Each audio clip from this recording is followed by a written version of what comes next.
Remember who we are. Remember who we are. Remember where we come from.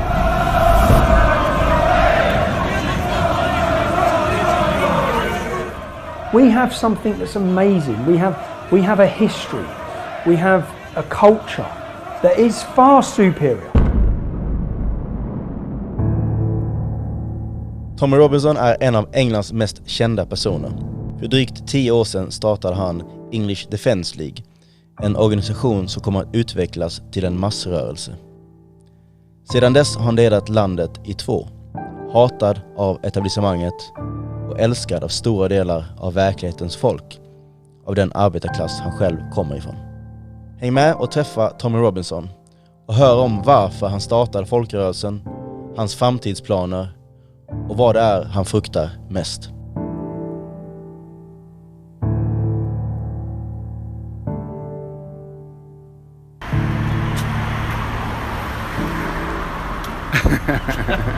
Nu är vi här i London, eller utanför London, och vi är precis på väg att träffa Tommy. Until the Rotherham report. When you hear what happened to this gentleman in London, it was about 200 attacks. When I was growing up, there was 10 nightclubs. There was nightclubs everywhere and queues, massive queues to get in the nightclubs. Now, there's no nightclub. There's not a single nightclub in the town.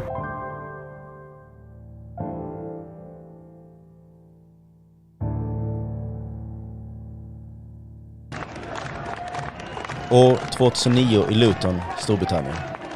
Engelska soldater hyllas när de återvänder från utlandstjänst. Men firandet avbryts när ett gäng islamister dyker upp för att håna och förolämpa soldaterna. Detta leder till stor irritation hos engelsmännen och ledde till en ny demonstration i maj samma år, organiserad av United People of Luton. Den organisationen leddes av en viss Tommy Robinson och blev sedermera English Defence League. Most people think my activities first started in 2009, which was the formation of the English Defence League. But in 2004 I organised a demonstration in my hometown of Luton called Ban the Luton Taliban. And that was because this was when I was 21 years old. I was watching as Al-Mujahideen, who are now a proscribed terrorist organisation. But back then, no one had heard of them. This was before 7/7 attack. This was before a lot of the terrorism, a lot of the jihad. And they had their office in my town centre. So Omar Bakri, Abu Hamza, they were all based in Luton. And they were recruiting openly in our town centre with a big stall, and they were sending people to fight against our forces, sending people to support the Taliban. So that was the start of my activism. I organised a demonstration called Ban the Luton Taliban. Hundreds of us turned up in the town centre. And the fallout from that was, after that I was targeted by a lot of the Muslim gangs. So I sort of like buried my head for another 5 years. And then we had a soldiers' homecoming parade. Soldiers were returning from duty in Afghanistan and they were attacked in Luton town centre. They were attacked by dozens of Muslim men shouting "baby killers, butchers of Basra."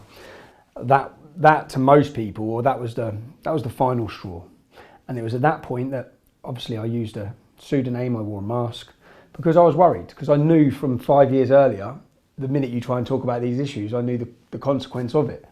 So, have you always been an industrious person like that? I mean, you can gather the crowds like you did in 2004 and with Idia? So I've gone to football my whole life, and in a football culture in my hometown. My friends, my family, and all the people I knew. So the numbers I gathered were around the football community.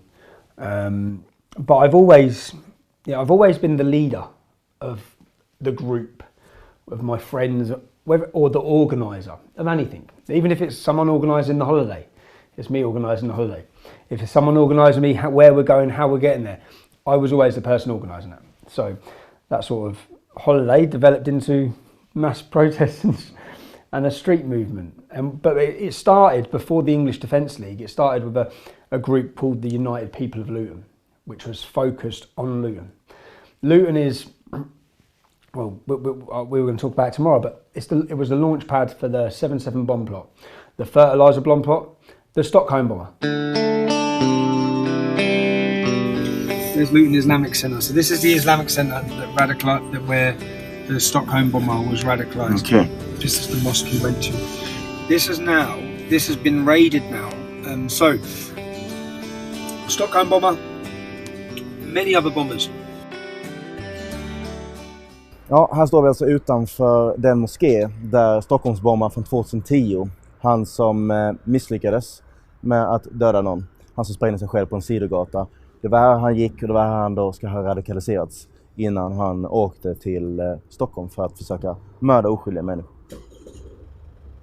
Then the imam's name there is Kadir Bask, and I done a thing I was always highlighting this mosque saying, look, because we were translating their website about punishment for adultery, about execution of homosexuals, all on their website, all on their mosque website. So we hear so much about hate, yeah? We hear so much about hate.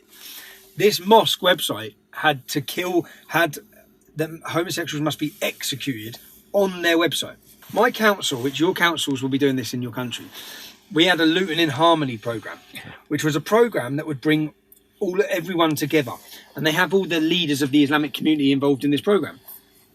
Yet the whole time, but we were sidelined. We weren't allowed to be part of it because we were extreme. Like the Swedish Democrats, you're extreme. But this man was, Kadir Bask, and I was always highlighting him. And then what? So then when I got him on the radio, I got him to admit he'd punish homosexuals, kill homosexuals. I got him to admit a lot of his extreme views because I pushed him and questioned him and said, no, answer. Because of that, the school inspection then raided this school and they found books in the children's library about cutting off hands and feet. They found books in the children's library all about extreme, about Islam really, yeah? They found books. And then we had Khalid Massoud, the Westminster Bridge terrorist. Where did he work? Olive Tree. Here. Because of all the highlighting of the Westminster Bridge attack, the newspapers then found sermons by Kadir, who was part of my council. They found Kadir telling the Muslims to prepare their weapons ready for the battle with the kuffar in our lands. And you know, here's where it gets even more crazy. I have a friend who I met who does counter-extremism work for the government. He trains colleges, teachers and schools against the far right, against what white symbols are, against all this. When he went there to train them, who was training the police? Kadir Bask. He's training the police on Islam. He's training a terrorist and a terrorist supporter. This is the road of the suicide. Det som slog mig när jag åkte genom Luton med Tommy var hur stora de demografiska förändringarna var i staden. Jag trodde att Malmö var illa. This used to be a nice road. Not anymore, so this Irish would have originally lived here. Men Luton var utan tvekan 7 resor värre. Vi åkte genom stora delar av staden i över 1 timme. Vi åkte förbi skolor. Vi gick genom de centrala delarna. Områden som tidigare var engelska. Allt var förändrat. Luton har slutat att vara en engelsk stad. It turns out the demo was in response to the arrest of local woman Mona Thorney, whose husband set off a bomb in Stockholm in 2010. Hands off Muslims! Hands off Muslims! Hands off Muslims! British police go to hell! British police go to hell! I mean, like, they're all shouting, die, please die. Die, please die. And they're all marching. And that was after the attack? That was after the attack. So after the attack, they arrested his wife. And they were shouting, hands off Muslim women, because they arrested his wife. So you're not even allowed to arrest a terrorist wife. And apparently, when in the thing, she was the more extreme than him. She played a major role in his extremism. As if like she didn't know what he was going to do, you know what I mean? Yeah. When you were younger in Luton, how was it growing up? Was it a lot of immigration, a lot of Islamization already back then? How was it for you as a young kid in Luton? So I was born in 1982. When I was born in 1982, there was 1 mosque. There's now over 35. And basically, I've watched that happen. I've seen the consequence of that happen. My mother was an Irish immigrant to this country. My friends are St. Lucian, Jamaican, Bulgarian, Italian, Polish. We are all sons of immigrants in Luton. And you'll see when we walk around the town tomorrow, there's not white English have been a minority in Luton since I can remember. So growing up, I never grew up in a completely white area, and I'm glad I didn't, and I don't hate the town for that. But what I can talk about and warn people of is the fact that all of these immigrants come into one town, and the majority of them have just got on fine together. But there's one section that have failed to integrate, failed to assimilate, completely divided themselves, and that's the Islamic community. And that's not our fault. And as a child growing up in Luton, that's why I always say, well, it's not our fault. We haven't done this. If you come into the school I went to, if you go into the dinner hall, you'd have white children sitting mixed with black children, sitting mixed with Sikh children, with Chinese children, all sitting in tables together. In the corner of that dinner hall, you'll have 10 tables of Muslims and only Muslims. Now, we haven't done that. That's not children that have done that. That is a divide. And I never understood it growing up. I always used to just put it down to the fact they were Pakistani. I just knew there was something very different about this group because they were Pakistani. They were naturally hostile towards us. They had a gang-like mentality. There's no such thing as a fair fight, even in school. And I realised that very quickly. It's numbers. It's 10 people beating one person up. And that's something that I hadn't seen by any other community or any other group. Even in the non-Muslim areas, the schools are now becoming majority Muslim. And then before you know it, this is all you see. Al-Hijra, Al-Bilal, Zaman, Jamala. I've never known someone to have so many chicken and chips. Because they're just chicken and chip shops everywhere. I think Luton has more chicken and chip shops per square mile than anywhere else in the country.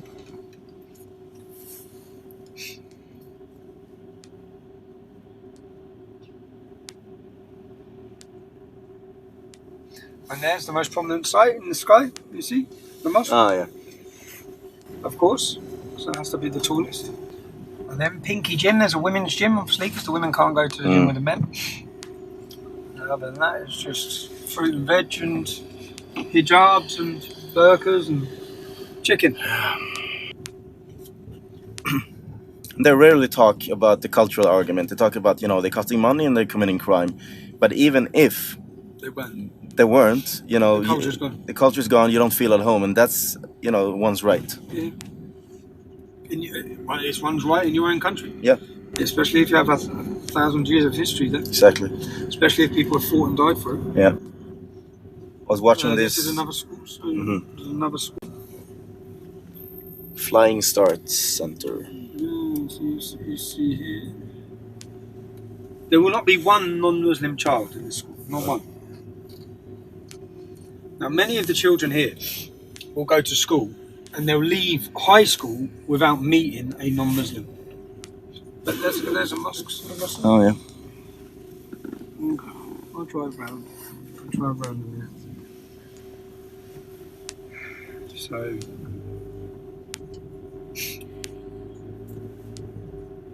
So this is the centre of Berry Park.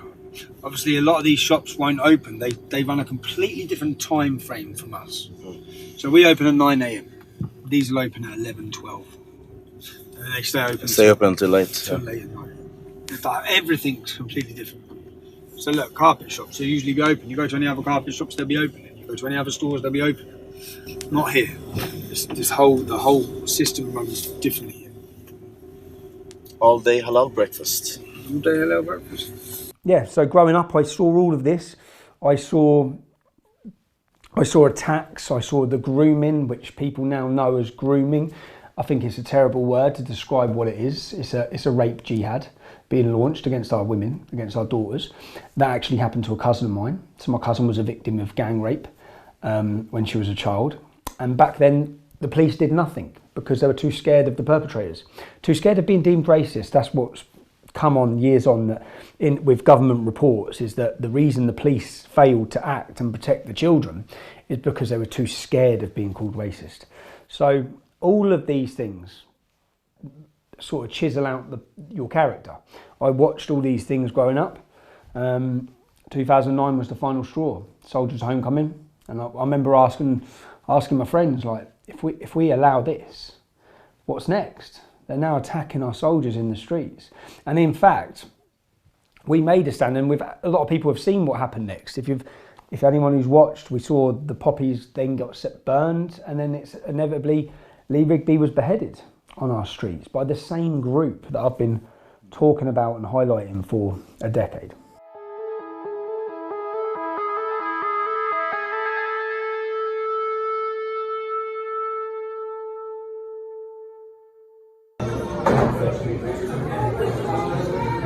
It's just a private event. I'm happy to take photographs and meet everyone. That's why we've come here. Yeah, and just a thank you to Jimmy for helping us out.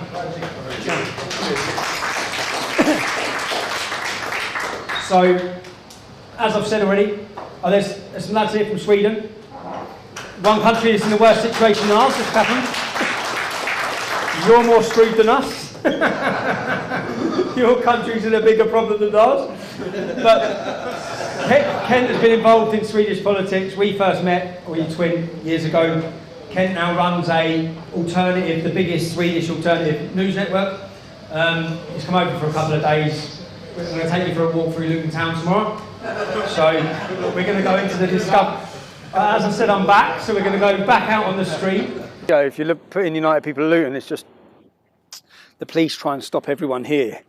And all we was trying to do originally was get to the War Memorial. That's it. If they'd let us get there, there would have been no deal. No one would have ever known me. So it was that moment of them stopping us that was like, hold on. So 10 years ago, if people would talk about Islam, they would go, Islam. They would whisper. And it's a crazy thing to watch. I remember pulling people up. People would be talking. They'd be like, yeah, but... And it's like, did you just whisper? Like, did you just whisper before you spoke about Islam? And basically, in this country, we had an entire population. And how do I describe it? Fear is paralysing. And fear had paralysed our entire country, especially our establishment and our police and our political leaders. But that fear had also paralysed our people, and people were too scared to talk about Islam. And what we done was we broke those taboos. We made it acceptable. We didn't just make it acceptable, we marched down the street singing songs about Islam. We made sure that everyone knew, and we had a lot of aggression thrown at us, but also a lot of labels. And I'd say that the English Defence League broke the back of being scared of being called racist. Because what we hoped to give was inspiration to other people to think, well, if they're doing it, if they're saying it. And what we're saying was true. And in fact, just on one issue, and this is where I'm super happy about my history with the English Defence League, in the sense that if you do a graph, and anyone can do this, and you take up sexual exploitation and gang rapes by Muslim men, the English Defence League forms here in 2009. There's a graph that will go like this for the arrests of Muslim men. Yeah, we will get to 2009, towards the end of 2009, and it just goes like that. Because we were screaming from every city centre that our daughters are not halal meat, that our daughters are not to be raped, that these are our children. And what that done was, and in fact, Andrew Norfolk is the lead reporter who is given credit for exposing the Muslim rape gangs. Now, in an interview, what he actually said is that he'd been told about it for years. So as a journalist, he knew about it. Like every other journalist, like every other politician, they ignored it. When the English Defence League formed, he said, when I saw this group, this far-right group, which we're not, when I saw this far-right group, I knew we had to take it back, this issue. So he then reported on it. So what have we wanted? What's my goal been? My goal has been to raise awareness about the problems from Islam. I think more people now in this country are educated than they've ever been on the threats and the dangers from Islam. Yeah, so this is Luton. This is the famous Luton town. Here come the looks, look. How you doing, mate? You all right? Good. Okay.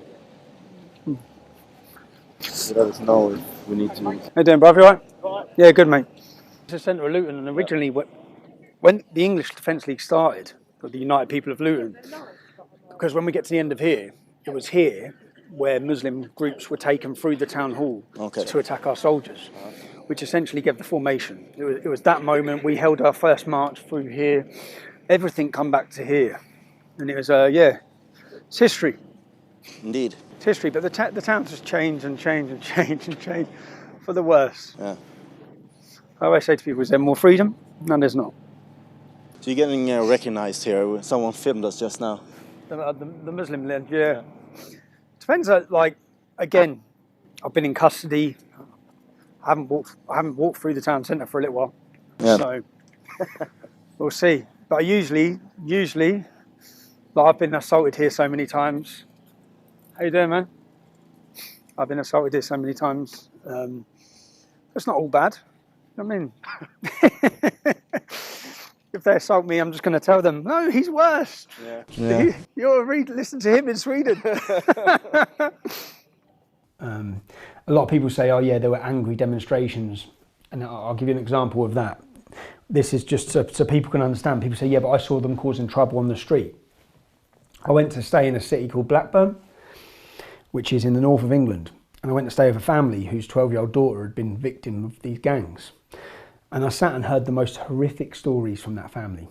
And they had a 17, 18-year-old brother there who was telling us all these stories about what had happened to the sister.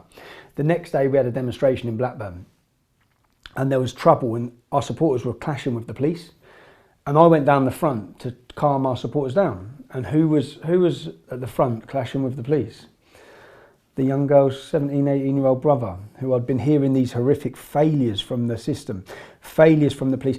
If any other community was failed in the way that our government and our police have failed our daughters in this country, the whole country would burn. If Muslim children were targeted, gang raped, kidnapped, called dirty Muslim filth, because our daughters are called dirty white this and English bitches and slag. If that had happened, Muslim men would burn this whole country. So the fact that you might have had a few angry men at a few demonstrations, I think they've escaped pretty lightly. They're behind me, look. Yep. And here, you see here, this is where they used to have a big pace table here, yeah? The extremist organisations did. So up until we formed, every single Saturday, there'd be a massive pace table there, where they'd be recruiting for the Taliban, recruiting for Al-Qaeda, recruiting for anyone. If it was now, they'd be recruiting for ISIS. But there were always tables full of literature about Islam, but radicals, real radicals. All of the people who used to man those stalls are pretty much now in jail for terrorism. The majority of them. Yeah. They're all in jail for terrorism. But until we formed, they were there every week. Once we formed, we started clashing with them and causing a disruption and making the council listen and making the police listen. And then that group who used to stand there are now a prescribed terrorist organisation. But they weren't. Yeah. We are seeing court cases. Well, we know I was in prison recently again on a court case, but we are seeing court cases every week from gangs of 20, 30 Muslim men who have been abducting and prostituting. And I don't know, to people in some countries, unless you have read the facts about this, it just sounds unbelievable that young English girls, I'll give you an example. A young English girl, 11 years old, in the city of Oxford. She was taken by Muslim gangs. They had a hot iron rod. They heated the letter M on iron, and then they inscribed her bum because she was the property of Muhammad. Another young girl, they kidnapped her, they took her out on the table and they nailed her tongue to a table. We're not talking just about rape, about sexual gratification by paedophiles.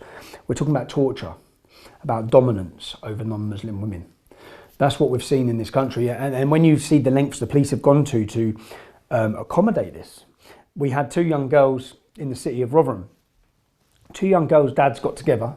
Their 13-year-old daughters have been taken by these Muslim men. The Muslim men have them in a house where they're raping them. The two fathers got together and they turned up to get their daughters back. The police turned up, they arrested the dads. I read about that. And I'm glad because without the report, without the J report on Rotherham, these sort of stories. So when I started my activism in 2009, I started telling people these stories from Luton. No, this is what, and people didn't believe me. And in fact, historically, there's a famous broadcaster called on Newsnight called Paxman. And Andrew Paxman is like one of the most famous BBC reporters. And he sat there with me in 2010, and I'm trying to tell him, our daughters are being gang raped and taken and kidnapped. and the police are doing nothing, and he looked at me like I was ridiculous. Do you know anyone who's been murdered by a Muslim gang? You probably don't, I do. Do you know any 15-year-old girls that you know that you've grown up with that have been raped or pimped? You don't, so I don't expect you to understand the issues. These are all personal issues of yours. Personal issues in towns and cities like mine. They're not statistics. These girls are... Well, whose daughters do you think these are? Whose sisters? They're ours, in working-class towns and communities. And people are fed up of what's going on, and it is being ignored. For 20 years, our councillors and the leaders from the Islamic community have conspired with the police to not deal with Muslim pimping gangs. They've allowed systematic rape of our youth for the fact of being scared to be called a racist. Although you know perfectly well that this happens in all communities with a tiny minority of people. Now, years on, which is why I sit in a position where a lot of the public probably have more trust in me than they do politicians, because everything I said, everything I've been saying exactly the same the whole way through, and everything we've said has come into fruition. Everything we've said was true. Everything. But that's the town hall. And that's the war memorial. So originally, when they attacked our soldiers, we set up a group called United People of Luton. And our idea was to show the whole country that the people of Luton don't hate our troops. We wanted to get to this war memorial. That's all we wanted to do. And then you left the DL. I know you talked about that a lot, I'm sure, throughout the years. But just to give our viewers some information, you left, and why was that in the end? So for your viewers, as I said, I'm from Luton Town. If you line up the people I love, they're not all white. When I started the English Defence League as a nationalist organisation, flying the flag of St George, we attracted all sorts. And we had a battle within the movement for the first couple of years of people who wanted to divert the attention away to other issues that they wanted to talk about. General immigration. I'll be honest, I don't have a problem with immigration from European countries. I think we should have limited controls on numbers, but most of the people I know and love wouldn't be here if it wasn't for immigration, in a sense. My problem is, and my problem to stick to, has always been solely Islamic immigration. So I felt like I was continually battling with small groups within the English Defence League who had their own agendas. There were some genuine far-right groups within, genuine Nazis within, and in the end, whatever happened, so when I'd get an opportunity to get on TV or to talk about my issues, I'd continually be shown footage of what were deemed my supporters acting against what I'd believed myself. So I felt it was dragging the debate back, and I felt that I wanted to separate myself from it, and I wanted to continue to talk and highlight and be taken seriously. So, but at the same time, the English Defence League played its role.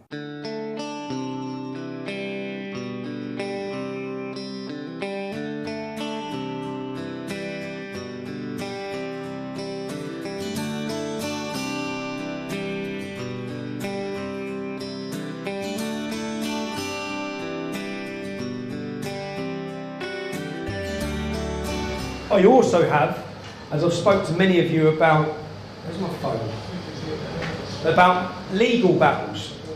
Many of you here have already supported my legal battles so far. I'm next in court on the 14th of November, where I'm at the High Court, and I'm at the High Court for civil proceedings for defamation.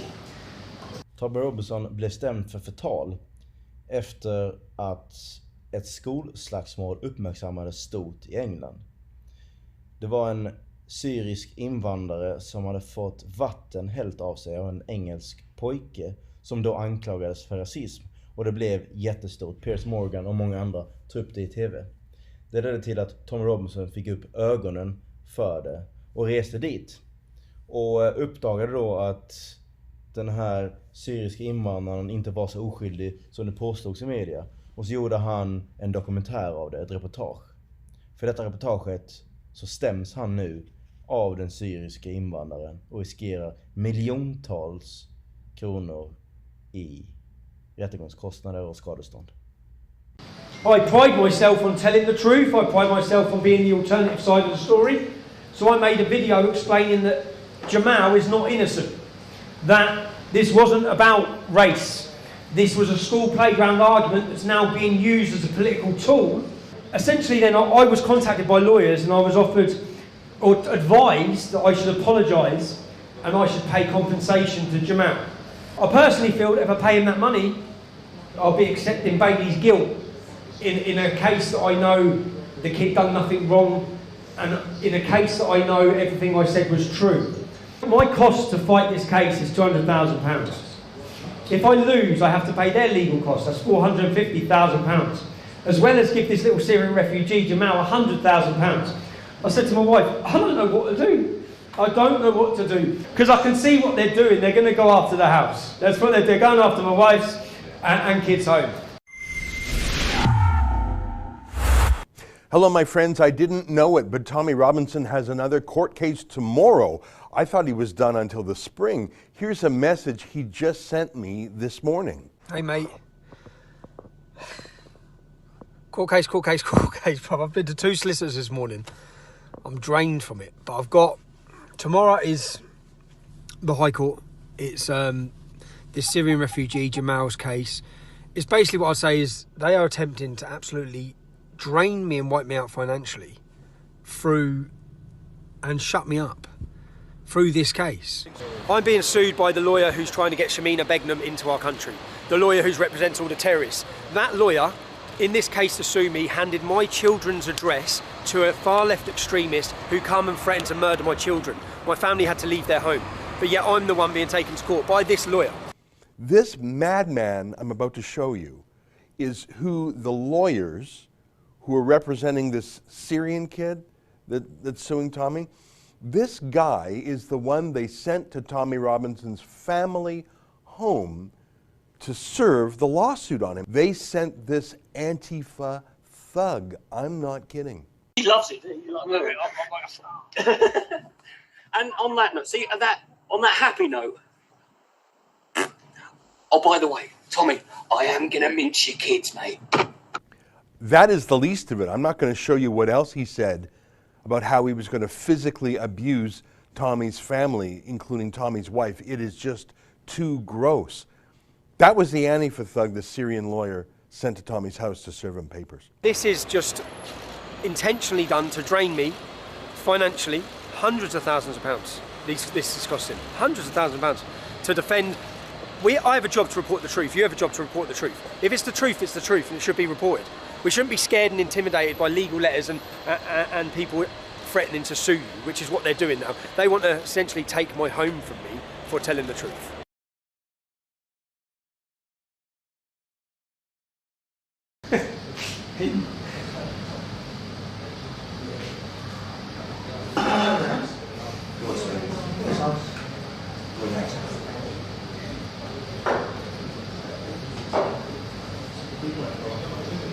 Good. Which all played a part.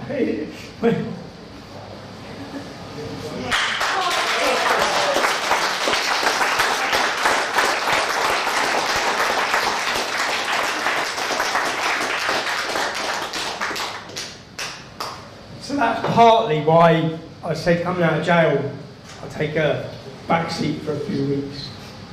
Oh, here we go again. I didn't have a beer. So as I said, I knew in 2004 when I first done my demonstrations, I knew the effect, and I knew that the gangs would target me. So I'll be honest, I was terrified. Yeah? And I didn't want to be doing it. So although I wanted to, I was like most other people. I had a successful company, I had property, I was a successful young businessman, but I also knew what was happening was wrong. And I wanted to talk about it. But I knew that we don't live in a free society where you can just talk openly without the backlash from the authorities and gangs. One thing I was ready for, at the same time I built myself ready, was the targeting by Muslim gangs. What I wasn't ready for was the full weight of the British state, the interference from government and police, and the targeting of all of my family through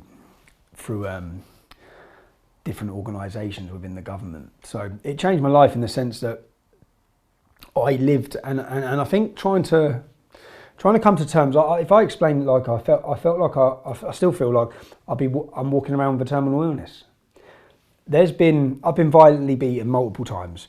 There's 6 Muslims in jail who were on their way to murder me. They got caught with guns and bombs, IEDs.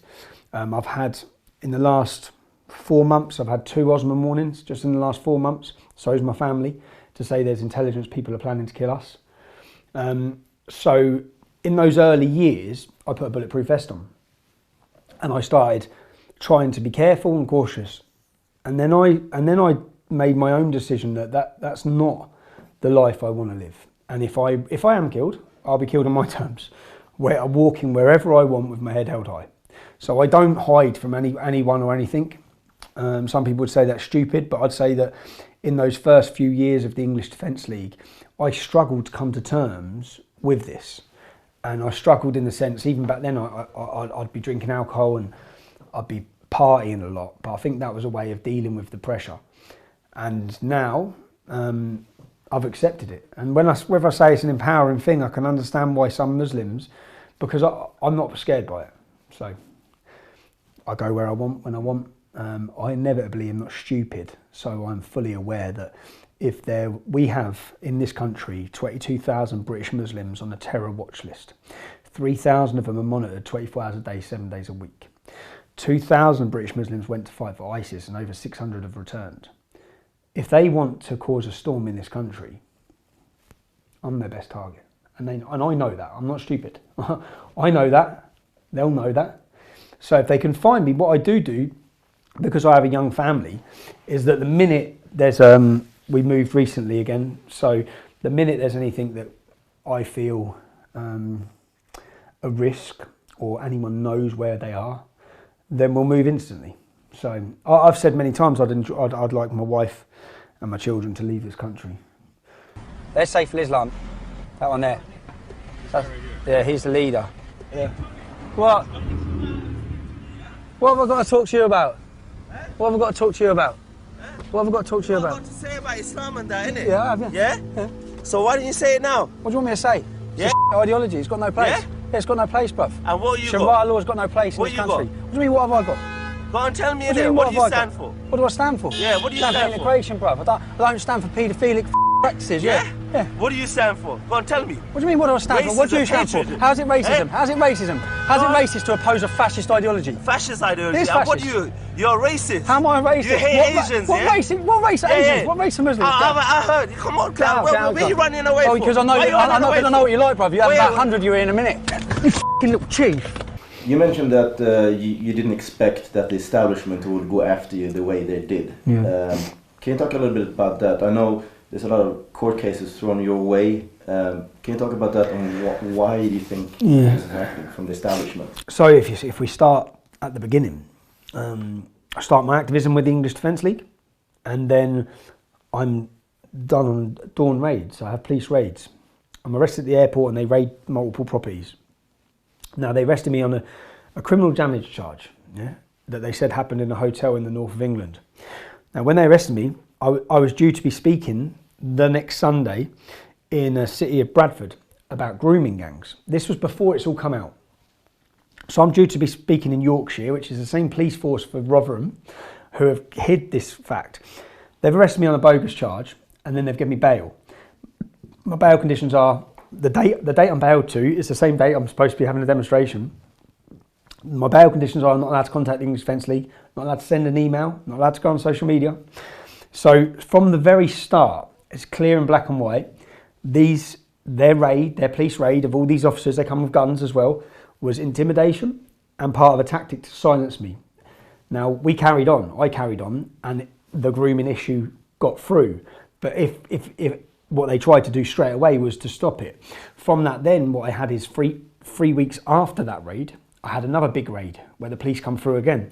And what they did is they'd gone back 10 years on every financial thing in my life. Not just in my life, in my mum's, my dad's, my family's, all of my family. They'd gone back dissecting, looking for not paying tax on things sold on eBay. Saying you earned more than you earned when you were getting a mortgage. Anything and everything they went through. So from the very start, it's like Al Capone. How'd they get Al Capone and they on tax? It's like Here's this, and what I am is just a working class kid from Luton Town. He's raising issues we don't like. Get rid of him, basically. That's what, get rid of him. And in 2011, I was put in prison and I spent 22 weeks in solitary confinement. That then, it's against the law. You're not supposed to do more than 30 days in solitary confinement. I've just done it. In the last 12 months, I've done another 5 months of solitary confinement. They know the consequence of that. I believe each thing they've done over the years has been intentionally to try and break me or break my resolve or cause you mental problems, essentially. But that's what I say I wasn't ready for.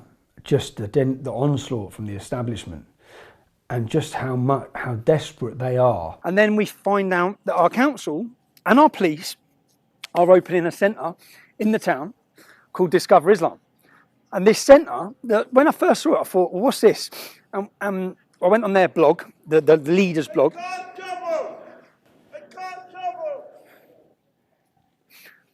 So yeah, anyway, well, that's what I was saying. They cause trouble. But went on the bloke's blog, and he said that he will not rest until Islam is brought into every home in Luton.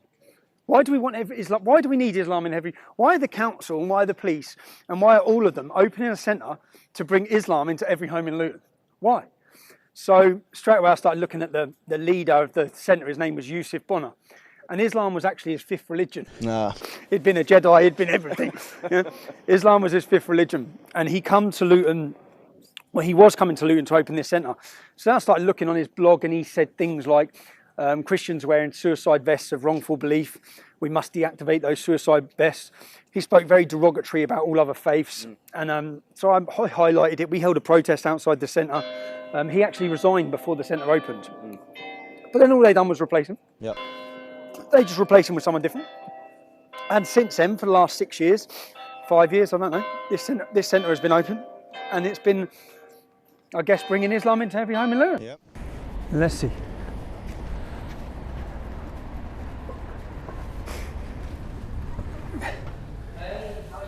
Hey man, I'm alright, you? Good, thank you. I'd have to ask you kindly to leave the centre, please. To leave? Yeah, thank Why? you very much. Why? I'd like to ask you to leave. Why? Call the police. Just have to. Call the police? Yeah, I'll have to call the police. What for? I'd ask you kindly to leave. Thank you But very what much. for, bro? So right.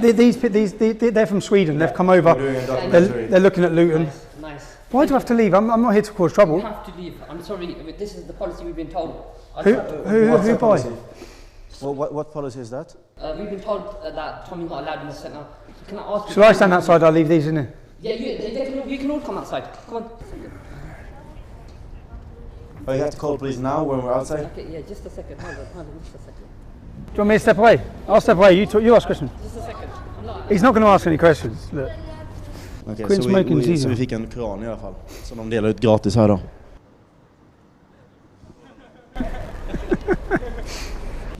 But the other thing, you know how quickly it can change. You know, you can be walking like this and in a second, boom. Yeah, you're surrounded. Yeah. Yeah. Because their numbers come so quick. Yeah. You argue with one and then they all... I recognize that from school. Yeah, from school, yeah. You know, you argue with one and just all of a sudden... Yeah, or you, that's why I said, so you have to walk like this. Yeah. If you're not prepared to be a coward, then you'll fight. Anyone who's gone to school with them understand. Yeah. It's the people who live in areas where there aren't any who just don't understand. They just think you're being horrible. Yeah. So before my most recent removal from all of social media, like every social media, Snapchat, Instagram, Facebook, any of them, Twitter, gone. Before that, we were winning, and they know we were winning. In a 4-week period, 59 million people watched my videos on Facebook, just off Facebook. 172 million people read my tweets. We had reached the mainstream and we were changing minds. And this brainwashing to the public of who we are. You get the same. Like they will tell people, they will tell the public the person you are. Which when you read it, it's not the person you are. I think this is not who I am. It's not who I am. And I've by no means been an angel growing up. But I'm not a bad person. I've certainly don't... The facade or the humour thing, when they say we do this out of hate. Yeah. Where could you get the energy to continue doing this out of hate? I said everything I do is out of love. It's a love for my country, a love for my people, a love for my children, a love for our history. You've got 1,000 years of English history here, and it's going to be given away. it's going to be given away to a barbarian ideology. How would you, I mean, describe yourself? I describe myself as I'm an English man. I'm a man. What they don't like to get is that if I walk down the street and someone attacks me, I'm not going to run away, and sometimes I've not helped myself in certain situations. But if I wasn't that man, I would never be brave enough, or I'd never have been able to continue saying what I'm saying. Let's put it into reality. When I first started the English Defence League, and we went into the city of Birmingham straight away, we were attacked from everywhere by Muslim gangs with balaclavas. Our supporters were beaten, violently attacked. After that demonstration, how many 30-year-old female school teachers are going to take to the street and talk about these issues? We speak, whether people like it or not, we speak for those 30-year-old female school teachers who share our opinion, but because of the establishment, because of the fear, because of the intimidation, they're too scared to say it. And probably like yourself, if I go around to working class towns, I get a hero's reception everywhere I go. The facade that I'm the most hated man in Britain, I actually generally think I'm one of the most loved men in Britain.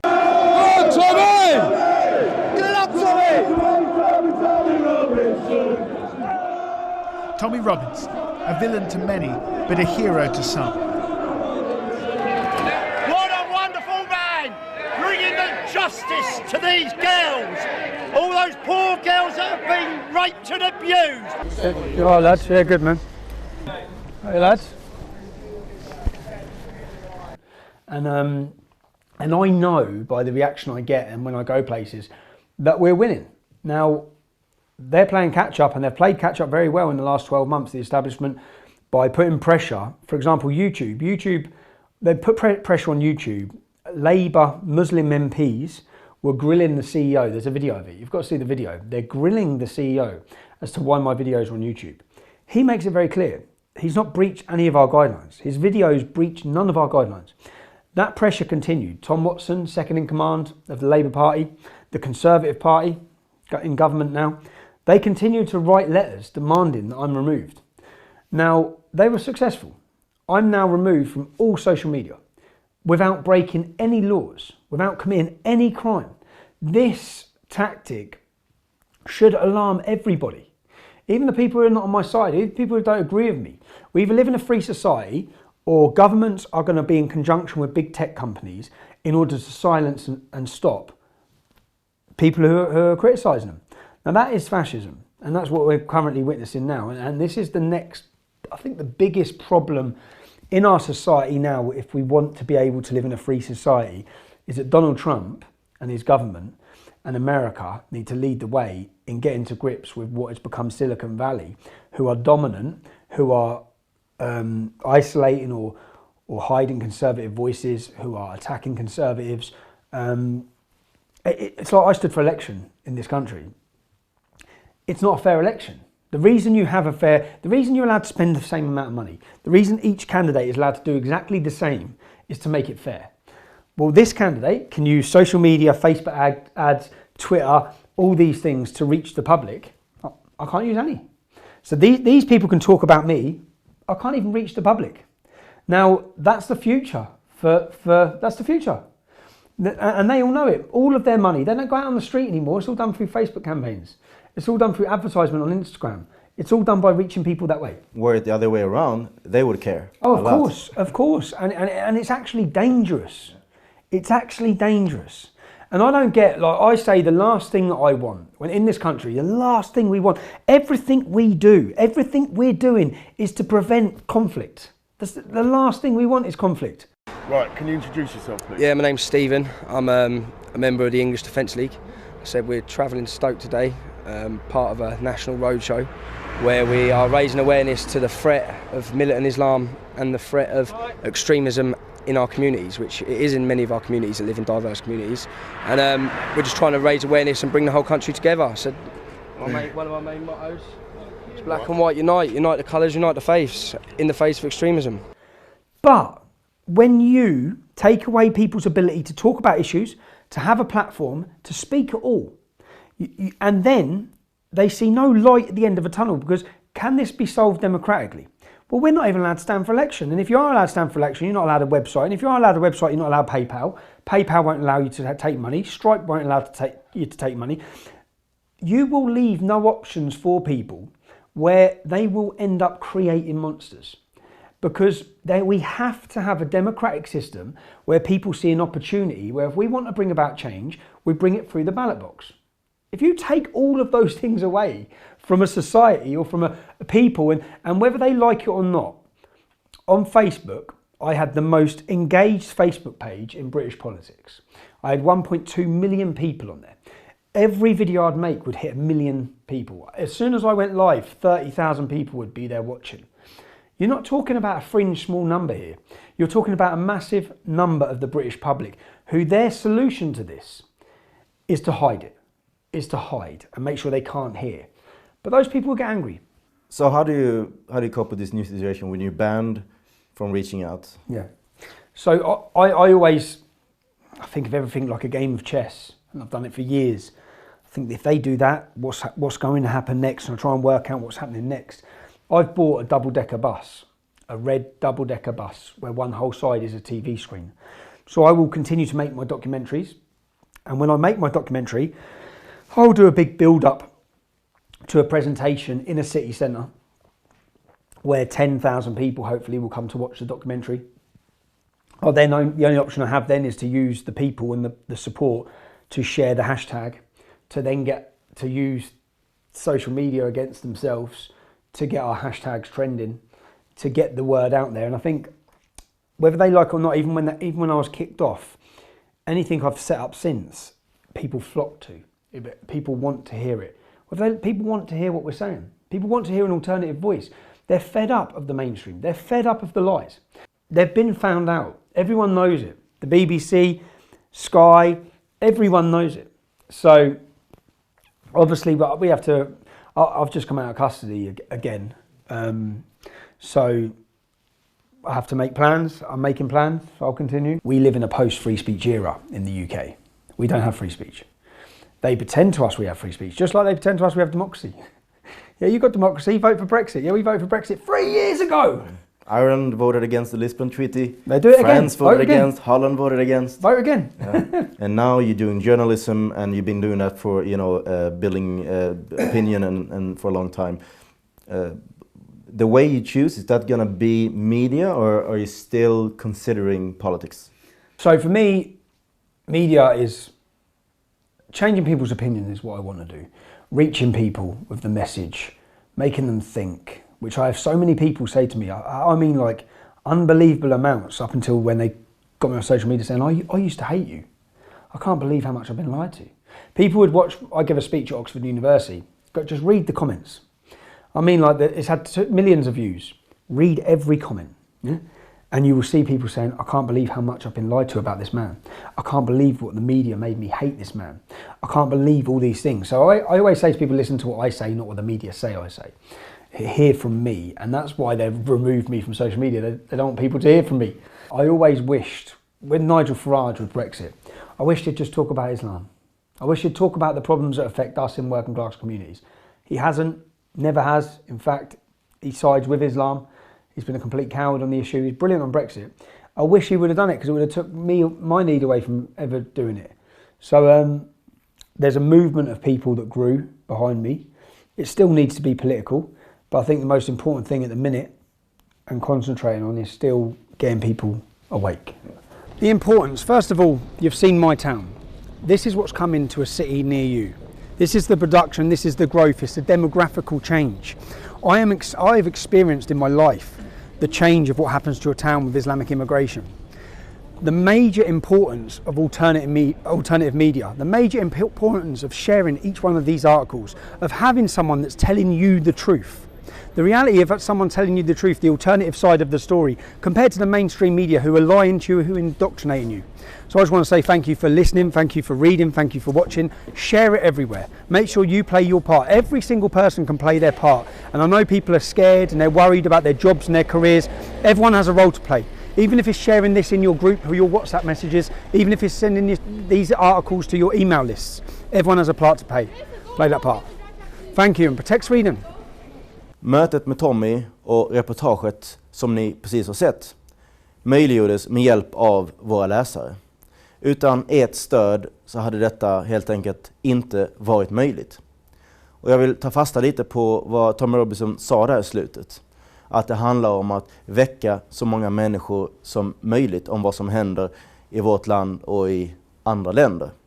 Och det här görs genom alternativmedia som många av er har valt att stödja. Fortfarande så är det bara en liten andel av alla som läser Samhällsnytt som faktiskt hjälper till med en donation en gång i månaden. Så jag uppmanar de som ännu inte stödjer tidningen att göra det. Vi har flera olika möjligheter. Vi kan ha Swish, banköverföring, betala med kort och även kryptovalutor. Ni kan se alternativen här bredvid mig eller i beskrivningen nere till videon så har ni också en länk till den sidan där ni ser alla olika möjligheter som ni kan stödja tidningen. Tack för att ni tittade och vi ses nästa gång.